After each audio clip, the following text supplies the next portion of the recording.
મેલ અને ફિમેલ ના ડોમિનન્સ ની જ્યારે વાત આવે ત્યારે અમુક જગ્યાએ મેલ અમુક જગ્યાએ ફિમેલ નું dominance as per Indian society is everywhere by default.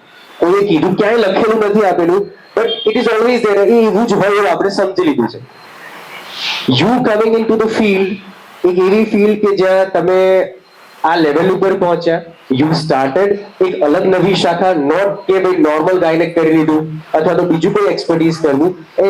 અને અગેન ઇન ધેટ ટાઈમ કે જ્યારે ફિમેલ કોઈ એક મોટા બેન્ચમાર્ક ઉપર કોઈ મોટા સ્ટેજ ઉપર હોય અને એક મોટા નામવાળી વ્યક્તિ થઈ શકે અથવા તો જાણીતું નામ બની શકે, એ સ્ટેજ ઉપર જ્યારે જતું હોય, how was difficult it is. કેમ કે ક્યાંક ને ક્યાંક એવું આઈ ડોન્ટ નો, હજી પણ એ વસ્તુ તો ક્યાંક ને ક્યાંક સમાજમાં સાતત્યપૂર્ણ ચાલી રહી છે કે એ તો છે જ, ભલે કદાચ એની ઇન્ટેન્સિટી ઓછી છે, પણ હજી પણ એ વસ્તુ ખૂંચવી અથવા તો હજી પણ એની સામેની લડત ક્યાંક ને ક્યાંક ચાલુ છે. Do you think that?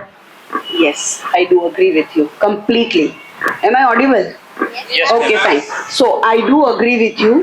Our Indian society, of course, it is a male-dominant society, but not that female are not given the chance to progress.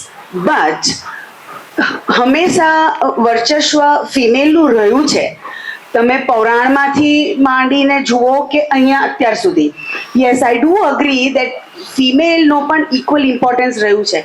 But when you a female wants to do what you say like to reach to such a stage, કોઈ પણ હોય, એટલે હું માનવા જ તૈયાર નથી કે એણે કશો સામનો જ ના કર્યો હોય, કે એના માટે રેડ કાર્પેટ વેલકમ થઈ હોય.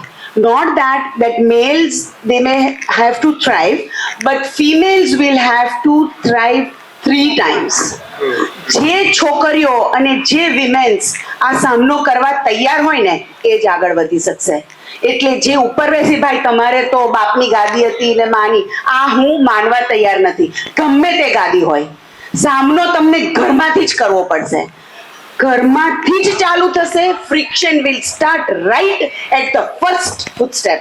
બટ નો, એવું નથી કે તમને અડચણ આયા કરે કે તમને કોઈ ના પાડતું હોય, but we have to fight triple time because you are a pivot in your family. તમે એક ઘરમાં એક તમારો એવો પિલર છે કે તમારી આજુબાજુ જ તમારું ફેમિલી વીંટળાયેલું છે, like the husband, the children, because for petty little things the lady of the family is asked for. મોજા ક્યાં છે, આ ક્યાં છે, અહીંયા ખાવાનું ક્યાં છે, કેટલા વાગે ખાવાનું તૈયાર થશે. આ બધું કર્યા પછી તમારી જો પ્રોફેશનલ લેડી તરીકે કરવાની તૈયારી હોય ને તો જ છે ચૂંગવું. બાકી જે બેસે ભાઈ મને તો કોઈએ સપોર્ટ જ ના કર્યો, કોઈ નહીં કરે ભાઈ. પોતાની જાતને if you don't support yourself, who is there to support you? So first you have to side yourself કે તમે તમારી બાજુ પડખે કે ઊભા છો કે નહીં. હા, પછી તમને બીજા સપોર્ટ કરશે. એવું નથી કે તમારો બધા પગ કાપવા તૈયાર છે, પણ તમને સપોર્ટ ક્યારે મળે કે જ્યારે when you stand for yourself, isn't it? If you don't stand and then you keep on complaining 20 years back કે ના મને તો કોઈ સપોર્ટ નહીં, મને તો મારા હસબન્ડે આવું કર્યું, મને મારી સાસુએ બહાર જ ના જવા દીધું. ભાઈ બધા જોડે લડીને આગળ વધવું પડશે, બધા જોડે લડવું પડશે, અને તો પણ ફેમિલી સાચવવું પડશે, તો પણ બાળકો સાચવવા પડશે. આ કરવા માટે તૈયારી હોય ને તો જ આગળ વધવાનું. એટલે frictions will be there. Triple times અમારે લડવું પડતું હોય છે, પણ લડીને અમે વધીએ છીએ.